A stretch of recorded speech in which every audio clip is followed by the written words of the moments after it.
So we have 3 Amulet Titan players. It's the team of Daryl Ayers, Edgar Magalhaes, and Matthew Dilks.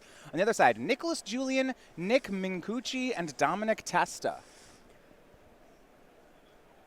And we're going to start with the Amulet Titan versus Jeskai control matchup, which, to me, this is, I think, the most interesting of the 3. Yeah, there's definitely going to be a sort of speed dynamic where it's going to be the 2 players deciding exactly who's faster. And so, starting, Daryl takes the play. It's going to be with Sakura Tribe Scout. And sees Colony on the other side. That should pretty much give him the information he needs on this matchup. Yeah, for the most part, the big issue is if Daryl thinks that you're going to see any lightning bolts from the Jeskai player here. Not having a way to deal with the Sakura Tribe Scout on turn 1 is a really, really big deal for Ayers' development. Yeah, and we see here as an end step, it puts that forest back into play. That's 1 ramp, and because there wasn't that bolt, Daryl's going to get a 2nd ramp off this. Yeah, this is a big deal. This is multiple, basically an exploration, which is just out of this world. And Daryl tries at Trinket Mage. This is something that's really come into favor out of Amulet decks, but into 2 blue mana, Mana Leak takes care of that. And also Daryl hits in with Tribe Scout with not making a land drop there. This is rough. This is rough. Ayers needs to be able to actually get out on the table before Nicholas is able to just start Cryptic Commanding. Yeah, and a huge play. Oust in the main puts that Tribe Scout back into Daryl's deck. Wow. So if the top card's not exactly a land, Daryl's is going to be pretty behind here. And I actually do want to make a correction here because I was looking at cards like Oust, and my first thought is Jeskai typically doesn't play Oust. Yeah, it may just be an issue where Nicholas might just be splashing something, or we might have just misread the list there, but it looks like he's just on blue-white control. Yeah. It is straight blue-white control. We're going to get that one changed here. And that actually, as far as how this matchup goes, is really going to change things. Yeah, I actually think that helps Ayers a lot. It gives him that inevitability we talked about before, and it's a lot harder for Julian to turn the corner. Yeah, Ayers makes Azusa Lost But Seeking. His top card's a Tribe Scout as well, so he's going to be set back in development for a couple of turns here. Azusa attacks. Yeah. Azusa attacks. Yeah, 1, you can get another one onto the board. Do you know, that is a 19-turn clock, and you're just not respecting. Yeah. That is inevitability. That is what we're talking about. Eventually we can Slayer Stronghold this Azusa. Oh, man, it's... Every time this Azusa connects is 2 less mana we have to sink into a Walking Ballista later. And I do want to point out on Nicholas's side, his 4th land there was a copy of Ghost Quarter. His deck has 1 Ghost Quarter and 4 Fields of Ruin in it, which are pretty important in this matchup. Yeah, it's really going to hurt the ability for Ayers to set up any hasty Titans. We're going to see him really going for the slower route, just kind of, a couple points here, a couple points there, big shot. And I do love the restraint on Julian's side. That turn, he could have quartered away this Simic Growth Chamber, but knowing there was a Tribe Scout on top of the deck, he just stands with his mana. Oh, yeah, can you blame him? It's not like Sakura Tribe Scout is an impressive card when your opponent doesn't have lands. Well, oh! I was going to say, here's a swing of 3. Will he settle it? Okay, so it looks like Julian actually has a plan that doesn't involve necessarily the mana denial, but just realizes that he just needs to not die and he'll eventually win. Yeah, settle the wreckage on 3 creatures, and he's calling out Daryl here, who only showed up with 3 basic forests. So both those get into play, and now those Ghost Quarters and Fields of Ruin are pretty real. Oh, yeah, and what we're probably going to see here is Julian just trying to pave the way for his Planeswalkers that kind of put the game away. Yeah. Daryl was able to make Trinket Mage, which found a copy of Amulet of Vigor. Unsurprising, but one of the more recent developments in these lists that just kind of adds another dimension of consistency. Yeah, they have Engineered Explosives, Walking Ballista, and Amulet of Vigor as the typical finds off the card. So, a combo piece, a finisher, and an interactive spell. Yeah. Well, here's the blue-white version of a combo piece. Of finishers, this is nice. See, this is a combo with itself. It does everything. Teferi, Hero of Dominaria is the play. And it will plus up. Nicholas will untap back to 3, leaving up that Ghost Quarter and double blue. We might end up seeing a draw step Ghost Quarter here, but he may just want to spend all of the mana instead, or just not care that Ayers has 5 mana. That's not a very important number. Yeah, it's interesting depending on how late Nicholas wants to go. So a lot of times you'd see a deck like Selesnya Value Coast Quarter away a land like Simic Growth Chamber, but it looks like Nicholas is actually saving those Ghost Quarters and Fields of Ruin for the utility lands out of the deck. And you can see Ayers thinking about this Pact of Negation in his hand, but he might just die. Yeah, so there's Amulet of Vigor was tried for, and it's getting hit by Negate. Yeah, Daryl does have a Pact of Negation, but that Ghost Quarter looks very threatening. You got to be real positive that this Primeval Titan's going to work out, even if you can. Yeah, so if he has a bounce land and a Titan in hand, no, that still wouldn't work. Because if with the bounce land in play with that untapped trigger on the stack, Ghost Quarter would work. Yeah, and Daryl recognizes it. Yep. Yeah, and this is just not good enough. This is not good enough from the Titan side of things. Trinket Mage hits Teferi down to 3 loyalty. And Vesuva copying Simic Growth Chamber from Daryl. Picking up a basic forest. Taking the long way around to this Primeval Titan. Here's Azusa. And replays the forest passes. And for any of our players that thought it might be rough in Standard to let the opponent untap with a Teferi, have you ever had that happen in Modern? It scales with the cards you draw, right? Modern Teferi just draws better Magic cards. Yeah, you have good 1-drops in Modern. That's several spells. Back here, Nicholas will untap. He did decide to use that Ghost Quarter, taking out Vesuva. Vesuva was currently on Simic Growth Chamber, but kind of recognizing that later on could be reset. Yeah, that was kind of the point where you just want to pull the trigger anyway, right? You're thinking, all right, well, Daryl can make the 6th mana for this Primeval Titan in a way that I can't respond to next turn. Right. And he's kind of playing this balancing act where he wants to get Ayers close and just keep him in this phase of barely not getting there and then barely almost getting there and so on. All the while, Teferi's just rolling up. Right, Teferi up to 4. Daryl attacking it down to 1 if this succeeds.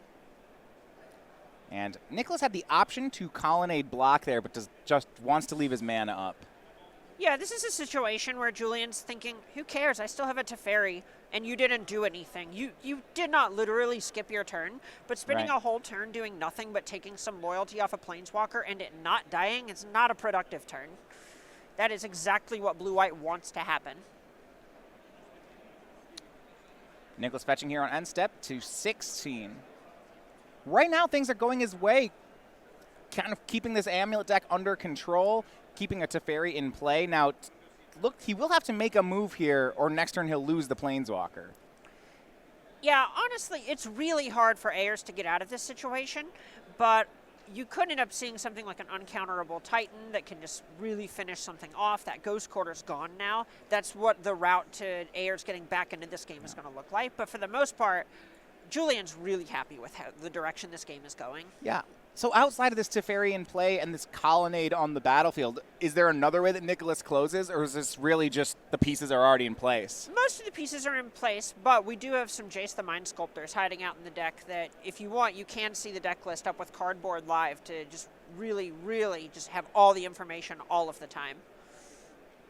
6 mana Terminus puts the creatures on the bottom of the deck for Daryl, but it's an opening for Primeval Titan as Nicholas untaps 2. Well, hopefully Primeval Titan happens. And Let's see, Ayers. We'll see. What do you got? What do you got, Julian? Did he leave up a counter for it? And he did not. Daryl gets to resolve Primeval Titan. Oh, my. What we're probably going to be seeing here is a Teleria West and then any bounce land. This is a more white-oriented version, but getting the second blue online to really make that Teleria West turn into not an island. Yeah, no, is what we're looking for here.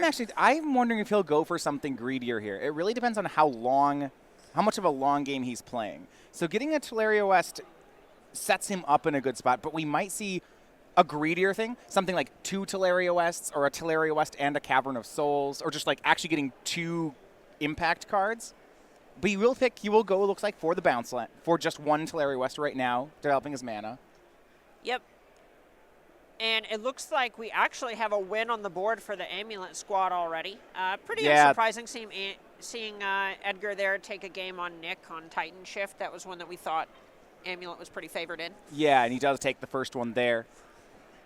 So the big reason that you don't want to get something like Cavern of Souls here is it exposes it to that Field of Ruin we see hiding out under Julian's Hallowed Fountain and Island there in the center of his lands. Yeah, in this matchup, you typically don't want to put it on the battlefield until the turn you're about to use it. Exactly. So you might have seen a spot where he gets Growth Chamber and Cavern just to have access to that Cavern later. But if you're just putting the land into your hand anyway, you're a little bit more interested in getting some more real estate out of your card. And you can turn Teleria West into a Cavern later if you need to. Now, back to Nicholas we go. And he passes. Daryl's going to get to untap with Primeval Titan. Yikes. Yeah. I started, if possible, Nicholas would, he doesn't want to let this attack. Every time this card triggers, that's so much damage done. Oh, yeah. Teleria West is kind of like drawing a real card. And by that, I mean any card you want in most of the deck. Because you get a Teleria West, or you get these utility lands that will eventually kill Julian. Opt from Nicholas. Julian was trying for a Terminus. It did not find it. So now he goes to Cryptic Command, it looks like, as we move into combat. This is a little bit ugly. This does not feel very good. So the issue here is that Daryl, one, we know he has the Pact of Negation, but he also has that Teleria West hiding out in his hand. So it means that Daryl can likely just also resolve another Primeval Titan.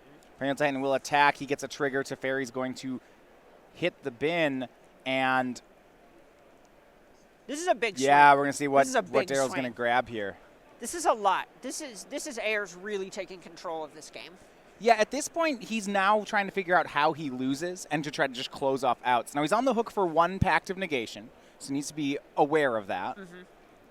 Yeah, absolutely. And you can see him just, like you said, just kind of covering his bases here. He's getting that Cavern. He's getting his Boros Garrison. He's making sure he can, every card off the top of his deck is a live card, is an impactful card in what is going on right now. And he sees that Field of Ruin with only 1 mana up.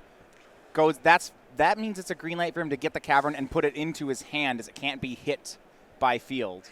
Yeah, Julian is really, really not happy that he opted before he did that Cryptic play. It really is something where he might have felt that he just needed to get lucky there, but if he doesn't get lucky, he's in such a worse Because spot. he's down that mana. Exactly. He could activate the Field of Ruin otherwise. And now Daryl uses a Ghost Quarter out of hand to quarter away the Field of Ruin, paying a lot of respect to those lands. Yeah, he just needs to do his thing, and he'll be fine. No. That's all he's really looking to do here. And Teleria West from Daryl is going to be transmuted for a Summoner's Pact.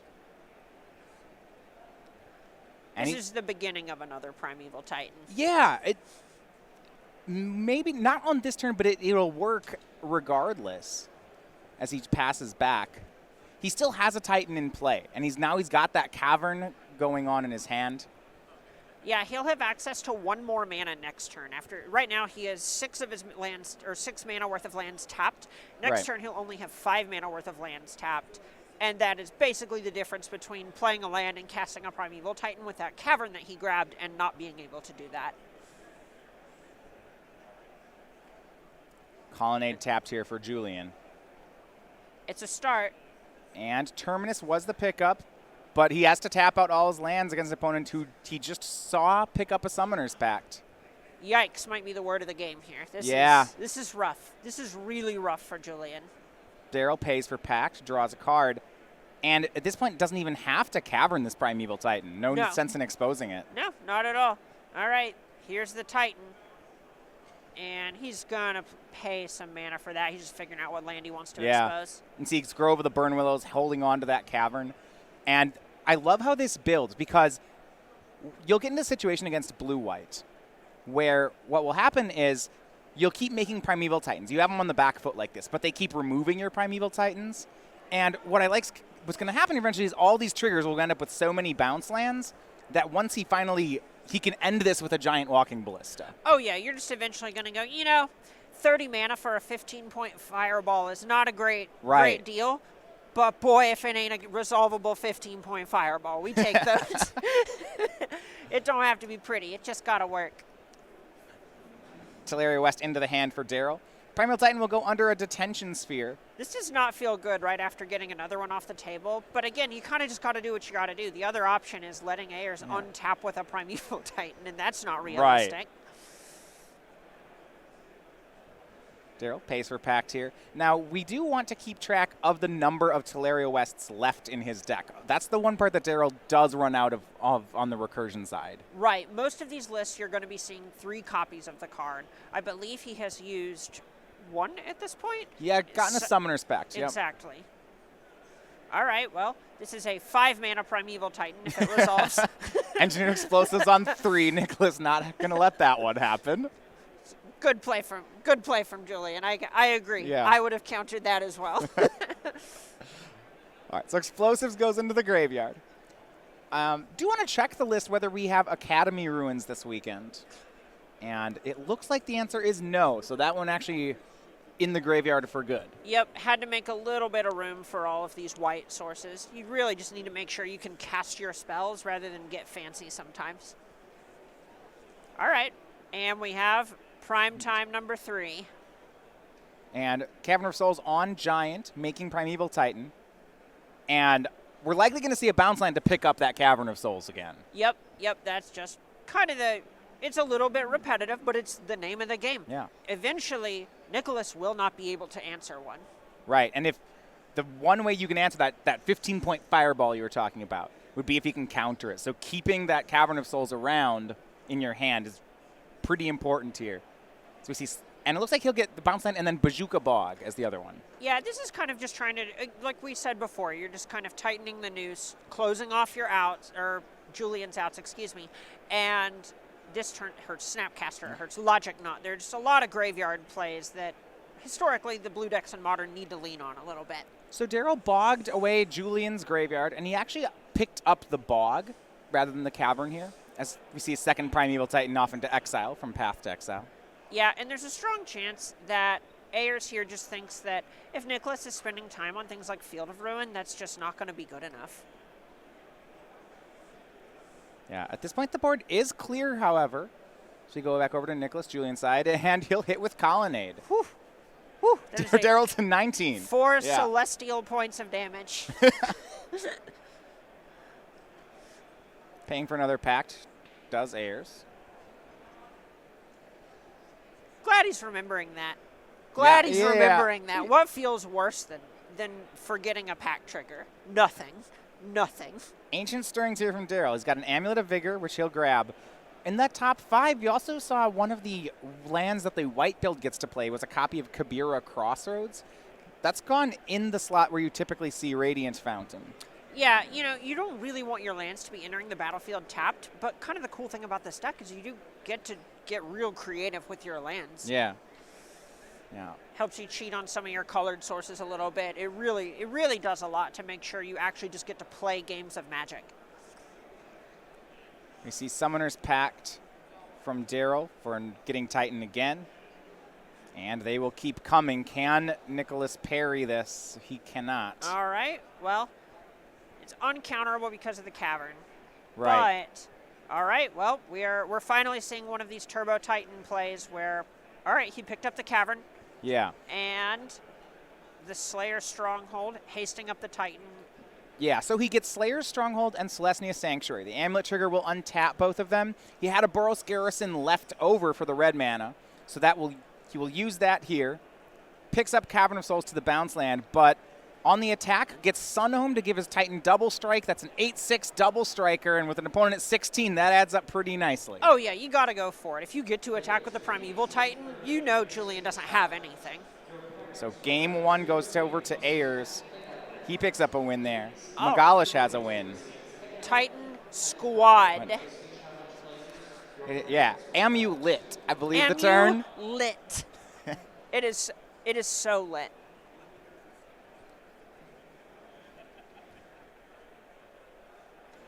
All right, so looking at the sideboards here, and this was one, I want to start with Daryl Ayers' side because this sideboard was one of the reasons they chose the white version of the deck for this tournament. Right, so a lot of the white cards you're going to be seeing out of the sideboard are not necessarily things you're very excited about against the control decks. Maybe he ends up deciding he wants the Sigarda because it's kind of hard to kill with spot removal and things of the sort. But Path to Exile is the big thing that really sticks out, is being able to answer kind of problematic creatures that are normally very good against the Amulet deck. Your Gurmag Anglers, your Death Shadows, your big Champion of the Parishes, etc. Yeah, and that's an upgrade because traditional Amulet plays a Braid in that slot.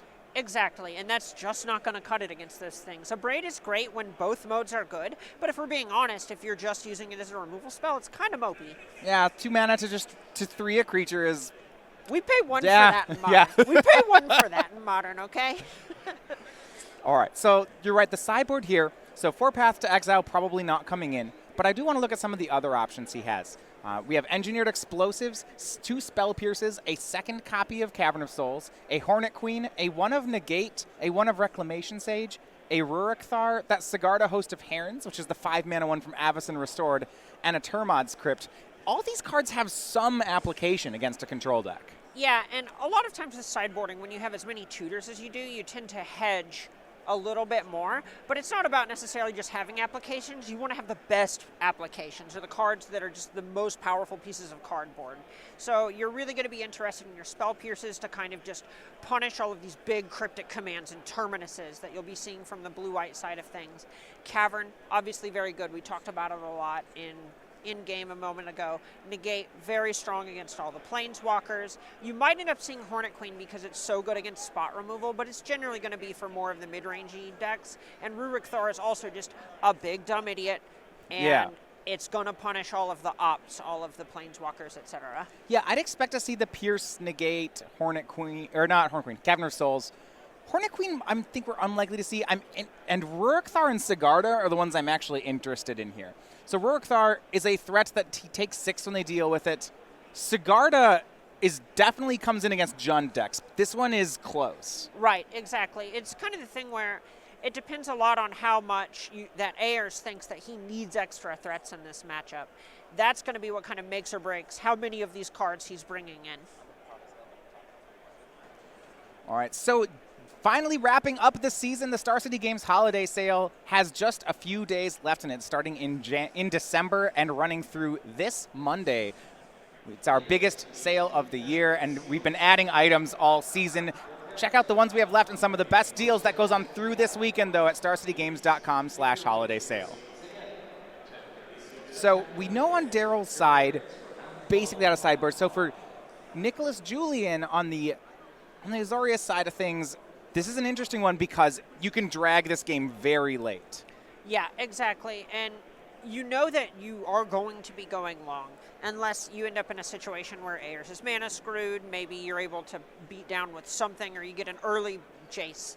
But for the most part, we're going to turn 100, and Nicholas needs to account for that. Yeah, and once you start doing that, certain cards in his sideboard, certain strategies start becoming available. So normally I wouldn't want to, Surgical Extraction, while this isn't a 1-card combo deck, is actually a card that has some play here. Yeah, I think if you can just put a Primeval Titan in the graveyard and then take all of them away, that actually hurts Daryl's deck overall, because kind of the plan is looping the same couple of cards over and over and over, and that's where those Surgical Extraction effects shine. Even something like being able to Surgical a Teleria West in this matchup has some application. Yeah, absolutely. It turns off being able to find your pacts. It turns off basically a lot of your tutor ability. Yeah, your Titans get much more fair. Right. You know, you have a good bit of card selection between Ancient Stirrings and Teleria West, but if you take part of that dynamic away, you have a lot of one-ofs, and Ancient Stirrings is good, but it's not that good. Over on the middle table, Nick Mincucci on Titan Shift evens things up, 1 game apiece. These Primeval Titan mirrors, the die roll does matter a lot, and that 3rd game, Nick will have to win on the draw. The other card, though, I want to mention on Nick's Julian's side is 3 copies of Damping Sphere. So that's one that is fine in the matchup. The issue is Daryl can just make land drops. It's kind of the Tron conundrum, where you need to actually be pressuring them somehow for these effects to be great. It will take away some of Ayers' explosive starts, but eventually Ayers is going to do Primeval Titan things. Is it still good enough that you feel you'd want to have it against the Amulet deck? It's probably better than some of your earlier spot removal. You're not really excited about cards like Oust for the most part. It was fine that game because Ayers had the Sakura Tribe Scout. Yeah. But outside of those scenarios, it's kind of weak. So if Julian is looking to take out a ton of cards here, it's definitely one of the things you're looking to reach for. Yeah, Oust seems to be good against specifically Tribe Scout. Now, I do want to go back to that last game where that Saddle the Wreckage felt like it put Daryl back into things. Yeah, it was definitely awkward to give Daryl, double his lands. Yeah. Game 2. Daryl starts the turn 1 Amulet of Vigor. Now, he has mulligan to 6 this game. This deck's pretty good at mulliganing a lot of the time because you have so many lands that are worth multiple mana. Not right now, naturally. Right. And we will get to see how that Damping Sphere plays out, as turn 2, it is cast here on Nick Julian's side. And on Daryl, looks like he does have Bounce Land Trinket Mage, so some damage is going to be done. And it's possible Ayers is going to be using things like Engineered Explosives to get around Damping Sphere. There are some tricks you can do to kind of just pay whatever you want for the Engineered Explosives, and then it'll work out in the end. And it's a card that's also attractive. We saw the Detention Sphere game 1 where it just let him crank out a 5-mana Primeval Titan if it resolved. That's nice indeed. For Nick, just developing mana. We have Celestial Colonnade for the turn and a Serum Visions. So Damping Sphere, the effect we care about in this matchup is going to be the first one. If a land's tapped for 2 or more mana, instead produces a single colorless. So we're looking at cards like Simic Growth Chamber to play pretty fair here. Yeah, it's a weird spot where there are actually turns where this deck does cast several spells in a turn, but it's probably not casting several spells if its lands only tap for 1. Right. Yeah, the second ability, whenever a player casts a spell, it costs 1 more for each other spell. So it does mean that Summoner's Pact for Primeval Titan is now a 7-mana play instead of a 6-mana play. Exactly. And that ends up being a lot when you actually need to have 7 lands in play instead of 3 or 4. I do love this play from Daryl. Vesuva, copying Celestial Colonnade, will untap and make Trinket Mage. Oh, he's doing some beats here. I see white mana in play already. I am. Yeah, see, we got our blue mana, we got our white mana. We're just gonna beat them down with their own creature land. This is, I'd say 5 color, but it's much closer to 7 or 8 color here, right? This deck just does whatever we want, so we're just along for the ride. Trinket Mage will get Amulet of Vigor, not on the battlefield, however, into the hand. Probably just reactionary there. Yeah. It's a power move. It's a power move. You go, look at this. It's coming. Look at this. Here it is. I don't care if my lands tap for 1. They tap twice. 4th land for Nicholas. And he'll hold up as we go back over to Daryl, attacking in for 2. Do you smell that? It's a power. Just another one? It's a cryptic command. Is it a cryptic command? I can smell it. What are we countering? It doesn't whatever matter. You Anything? Want. Yeah, whatever you want. That's the thing about cryptic command.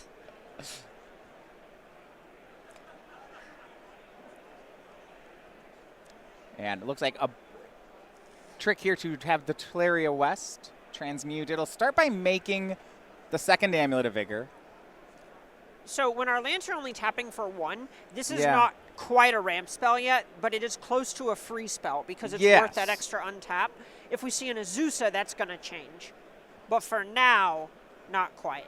Simic Growth Chamber will pick up the Gemstone Mine for Daryl, and he'll actually just pass. This is interesting because he has another amulet in his hand, it looks like. So you see him respecting Detention Sphere, respecting Engineered Explosives, which is unlikely to come out of a blue-white deck. But any mass wipe to these cards, he's saying, 2's good enough. Now, this is an interesting one. On end step, Nicholas decides to Field of Ruin away the Simic Growth Chamber, which is only actually tapping for 1 right now, and then paths away the Trinket Mage. It's an interesting decision, and most of what Julian's kind of doing here is he might just be assuming that Ayers is going to answer this Damping Sphere eventually, and he just kind of wants to have his bases covered in that respect and not just have this Damping Sphere die and then be dead on the table. Okay. Ghost Quarter for Nicholas Julian. What did you feel about the play there with Field of Ruin going for something like Teleria West on this board?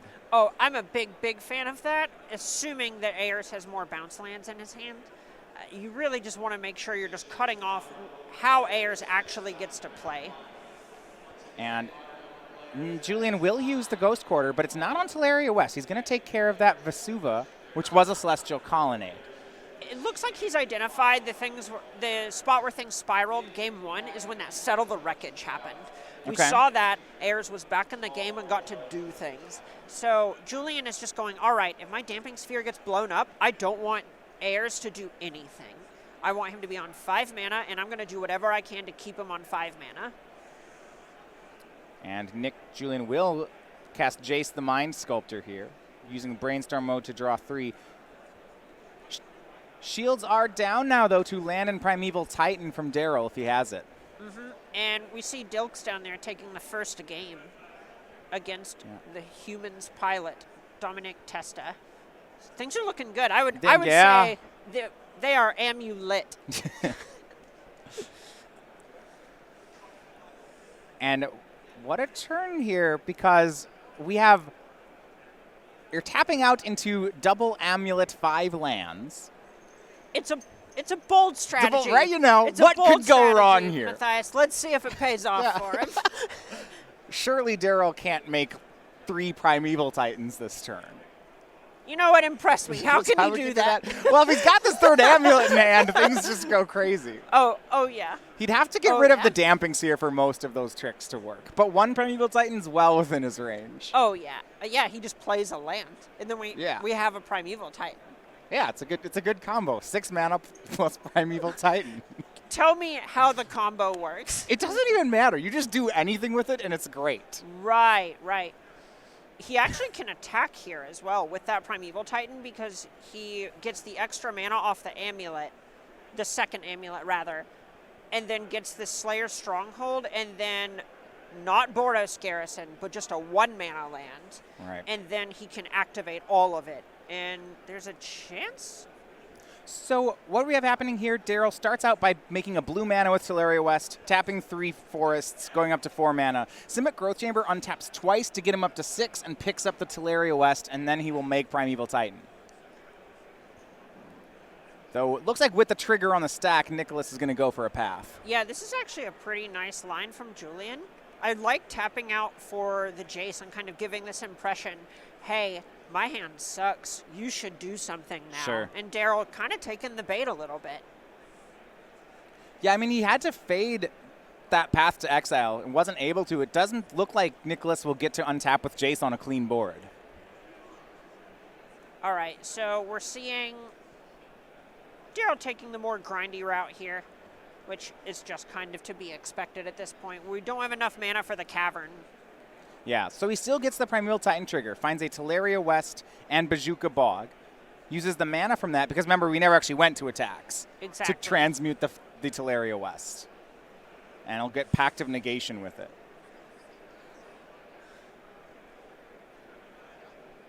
So setting up perhaps for some fireworks on the following turn. That pact is going to cost 1 extra. We've talked about the Where pact will we power find plays. the mana? Listen. Who knows? It could be our land zone. It could be a wishing well. All kinds of places have mana these days. Speaking of, just never know. It's an enchanted place. Listen, Ayers is a green mage. So speaking of a power play, how about Jace Fate Sealing that Love turn? it. Yeah. Love it. Yeah, you can keep that Celestial Sanctuary. That communicates strength from Julian as well. He's saying, I have the resources I need. What you got? I don't need Show any me. more cards. Exactly. Cavern of Souls from Daryl. That's going to be on Giant. Here's Primeval Titan. Doesn't even need the Pact of Negation. That's resolving.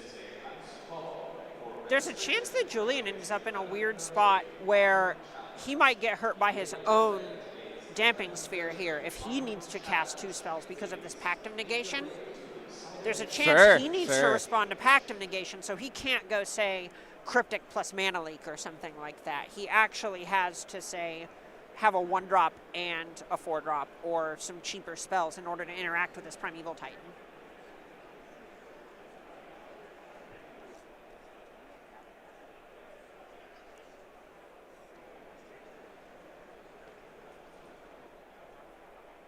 So Cavern was made this turn. Slayer's Stronghold into play off Primeval Titan's going to go to attempt to give it haste.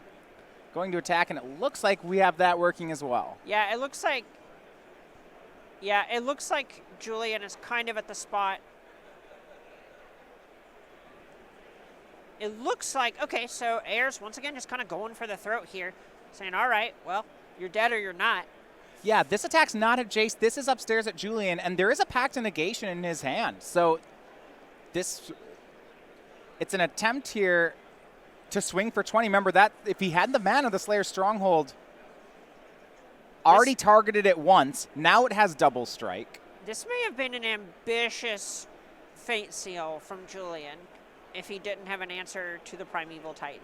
Well, it looks like the Titan's only for 16 at the moment because it's only been Slayer Strongholded once. Oh, is that all? Yeah, he's got 17 life. It's fine. Oh, ooh, we are sacrificing a land to gain 4 life. Yeah, Celestial Colony blocks. Remember, Primeval Titan does still trample. Gain 4 life. We call this the Golden Glow Moth. I love that card. Thank you. Thank you. Any flying creature that gains 4 life on a block, I'm down to block. I know. You have a history. This That's is a nice really, card. This is That's a Matthias feature match. It's Golden Glow like Moth that. versus Primeval Titan, the real heavyweights of Modern.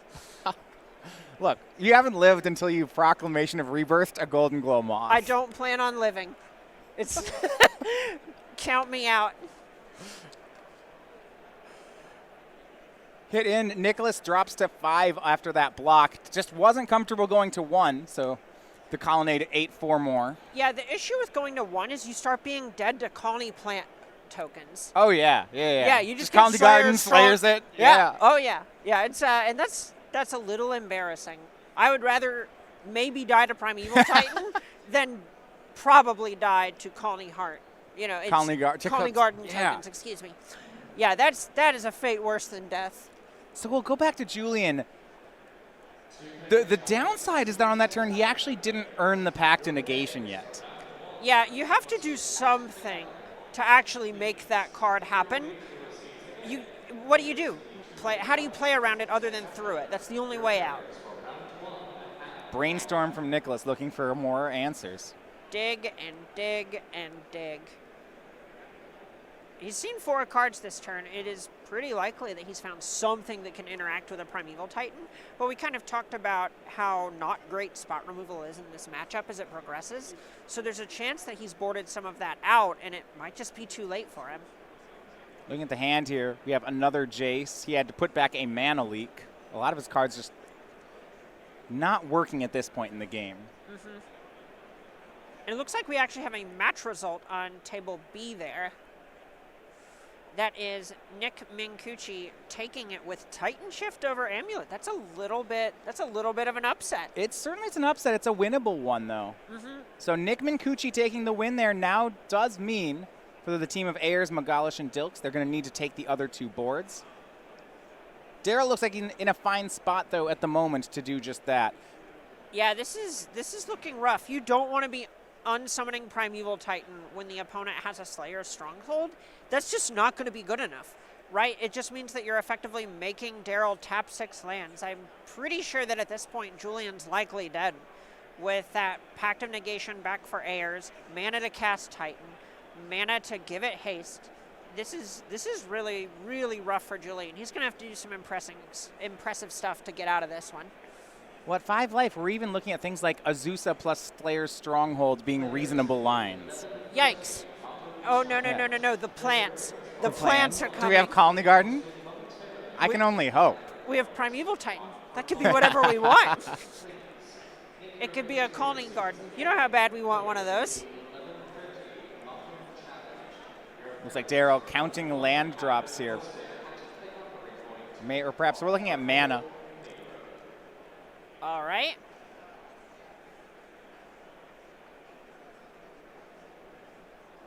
So here's Azusa. It's 2 mana off the Sanctuary and then 1 off the Teleria West. Second land for the turn is Celestia Sanctuary. That's going to make 2 mana. Cavern of Souls is 3 as he picks it up.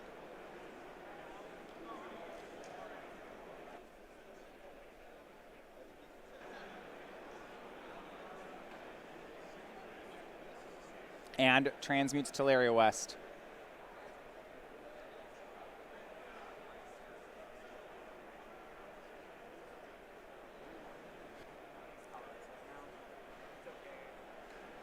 right, and it's Ballista time. Yeah, it's going to be an uncountable Ballista, and that's going to be the handshake. So Daryl Ayers takes care of his side of things. 2-0 is going to defeat Nicholas Julian, which means things are going to come down to the third match. Yeah, that was a little bit awkward for Julian there that second game where things felt good for him, and like he drew his sideboard cards and he kind of did what his deck was supposed to do. But how many Titans can you beat? How many Caverns can you beat?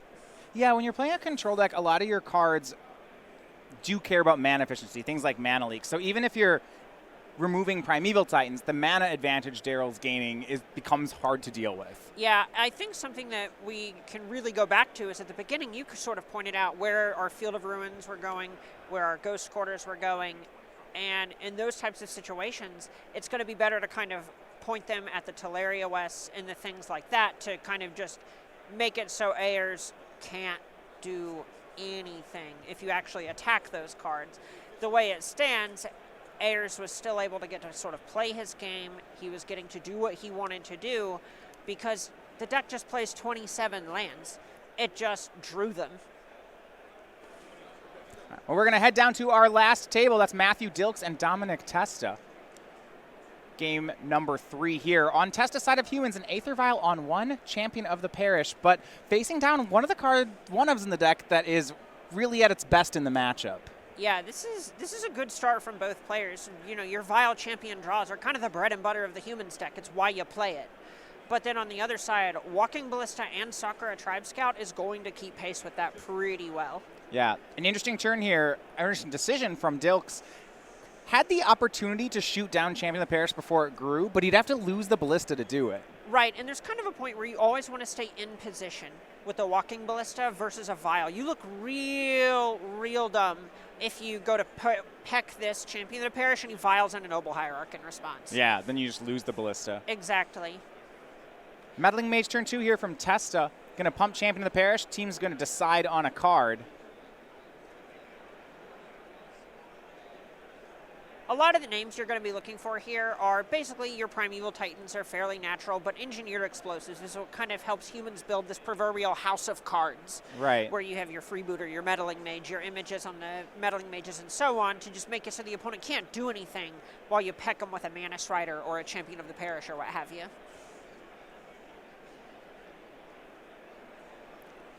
Kind of consulting here. 7 minutes, 30 seconds remains in the round. Looks like we're going to Violin Phantasmal Image, take another crack at Meddling Mage.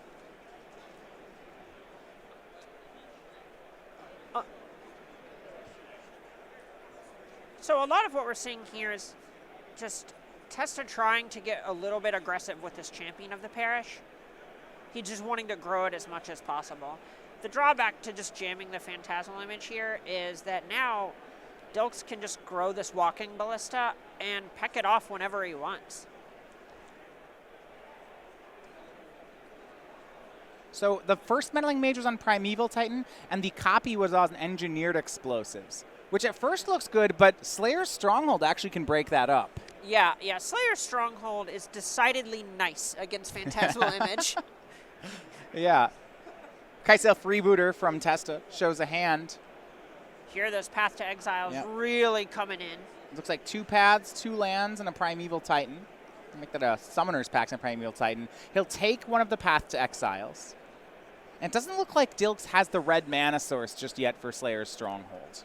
No, but he has a Walking Ballista machine gun. He has 4 lands. He's feeling pretty okay about his position right now. Here is Aether Vial. It'll Violin Knight of Autumn. Oh, that is what we call a nice card. Yeah, so it looks like he's going to go for the Destroy Target Artifact or Enchantment mode, targeting Walking Ballista. Now it's just kind of an issue of what Dilks wants to peck off. It's whether you want to hit this Phantasmal Image, whether you want to maybe kill this Knight of Autumn. I'd lean towards the Phantasmal Image. It's a 2-2 versus a 2-1. Yeah, well he has 4 mana, so he could do both, right? Exactly. All right, just going for that, which means that he's likely looking to just cast Path to Exile this turn instead of just pecking off the Knight of Autumn. What Dilks is thinking here is Knight of Autumn doesn't matter as much as this hit from Champion of the Parish or just being able to cast his Primeval Titan. So having the mana to do that is really what we're looking at here. Path to Exile will unlock the Meddling Mage that was on Primeval Titan. Value doesn't matter if your opponent's dead. And Dilks is really in the business of getting his opponent dead. 6th land, and now Primeval Titan. Now that the mage isn't there, Dilks can cast it. That setting up for that play, likely the reason that he didn't put that extra counter on Ballista. Exactly. He cared much more about the mana efficiency and or less about the mana efficiency and more about just getting to cast Path to Exile, getting that Meddling Mage off the table and getting to do his thing. Because right now, without those disruptive sort of lock pieces in check, you know, that's a 4/4 against a 6/6. You know which one of those is bigger? It's the 6/6. I'm going to go the one with the 6s. I'm not a numbers girl, but I know those two. Those are as many fingers as I have, and I know which one is more fingers. So we set up here with Primeval Titan. Dilks still had a healthy 16 from that last turn. Yeah, and this is kind of where you're going to see humans flounder a little bit. Its disruptive pieces were taken offline. It doesn't have a clock that can break through this without something like a Reflector Mage getting involved. You know, Testa is really, really going to struggle getting back into this. Okay. We do see Tajik, looks like. That'll play.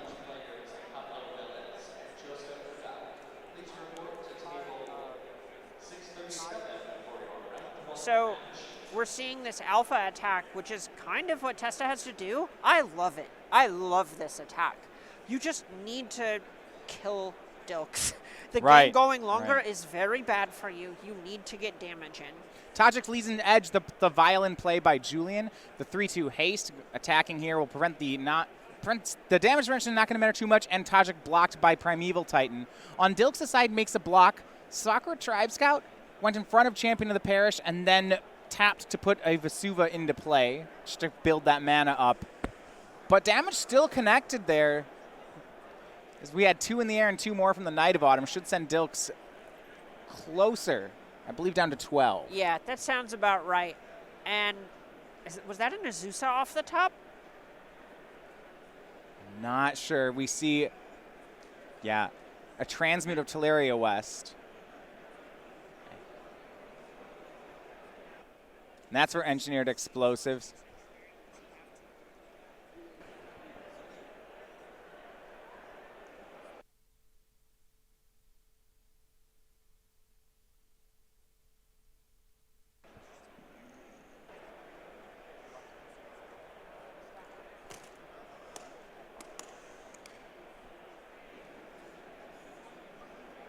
All right, so we see this Engineered Explosives clear out a lot of the problem cards, the Hierarch and the Champion of Parish.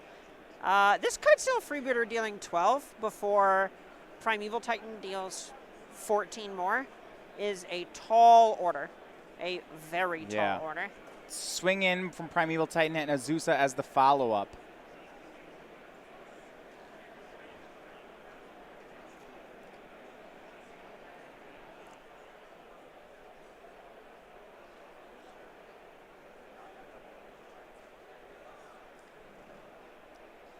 All right, well, the Kitesail freebooter gets in. It's kind of a free attack here. And we do have a pause in the game here, as Judge Call has been involved. So it looks like the issue here...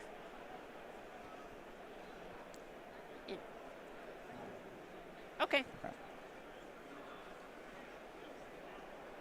All right.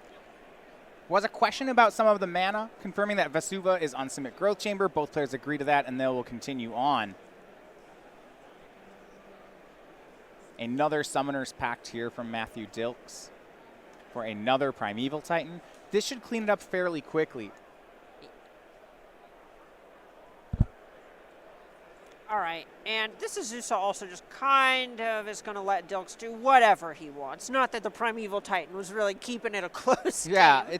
We're at the point where Dilks has so much tutoring that winning feels almost like an afterthought here. Yeah. This is the point of the game where you kind of think to yourself, all right, I've won the game. How do I not lose the game? Right. And you're just covering those bases. that gorgeous Elliott Raft token making an appearance. The 0-1 plant there from Colony Garden. Dilks also grabs Kabira Crossroads to pad the life total by 2. It's a swing in from 2 Titans. One of them is an 8-6 from Slayer's Stronghold. This should be for 14, which is what Testa's at the moment. It'll force a block. Yeah, so we're going to see taking 13. So close game. Close game. Right. But we have a Kite Sail, Freebooter, and a Dream.